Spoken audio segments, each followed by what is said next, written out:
palengke, malayo sila sa paaralan. Kaya hirap po silang kausapin o di mo mga bata. Ay, ano to? Nga. Oo, sir. Anong ulam nyo ngayong tanghalian? Sarayawan, sir. Ha? Sarayawan ba? Sirawan. Kawanti sira tayo.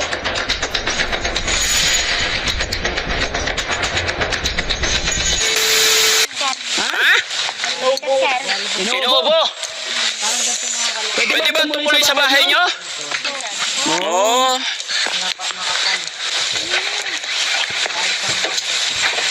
Dito kayo nakatira. Hindi kayo natatakot pag baka malaglag yung mga anak mo dito? Hindi naman. Pero buti walang nalaglag dyan. Wala, sir. Wala? Oo. Mag-iingat kayo ha. Oo, sir. Nakakatakot eh. No? Pero nililinis nyo rin naman dyan. Ang galing, no? Pero mag-iingat